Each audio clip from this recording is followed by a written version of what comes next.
It sounds like when we talk about it that we're almost like saying the Celtics are done. And the Celtics are not done, obviously. They're going home for Game 6, and they've been the best road team in the playoffs this year by far. So they're not done, but it just seems like certain things are going against them, from the amount of time they've been playing and how exhausted they are, to the youth in important areas. Your two biggest stars are young, and they're still learning. And while they looked like they had it figured out getting to the NBA Finals, showing up in winning time, in the fourth quarter. There was still, we talked about it with the Miami Heat. We talked about it with the Milwaukee Bucks.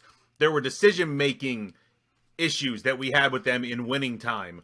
But they were getting it done still offensively, and now they're not getting it done offensively. Jason Tatum had a nice game in this one, probably his best game of the finals so far. But he's young, and he's not there yet, and that's okay, but Celtics fans don't want to hear that. Ime Udoka, brand new head coach. You're in the NBA Finals, and you are trying to ride your young stars out who so clearly need rest. They need a breather, but you are trying to get back in this game, so how do you give them a breather? And it's, again, young, trying to figure it out. He's not there yet. Like, you're right.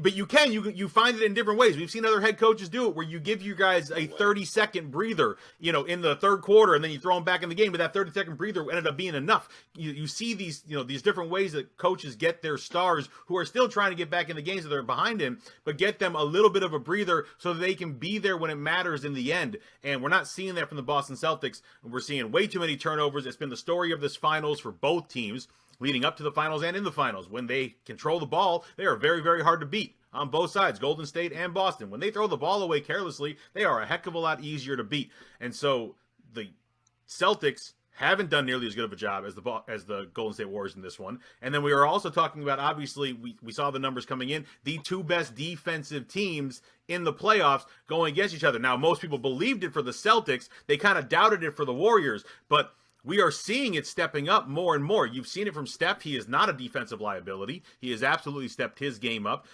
Andrew Wiggins has become a Kevin Durant light for this team, in the sense of doing everything they need him to do. Everything that Kevin Durant had to come in and learn how to do defensively, Wiggins has done the exact same thing, to a lesser degree, obviously, but he's doing a great job as the main defender. He's doing a great job of letting the game come to him, and he has figured it out. And there's just things that the experience out of the Warriors and their culture makes it easier for them to bring in and make it work, versus the Boston Celtics, who are still trying to learn these situations. And I think we've just seen multiple examples of that throughout this finals.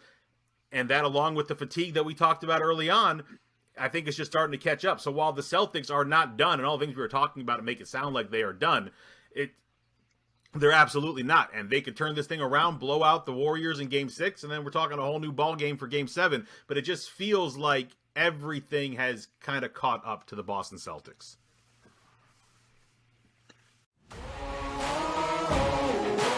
Man on a mission, I'ma get it. You know I be on a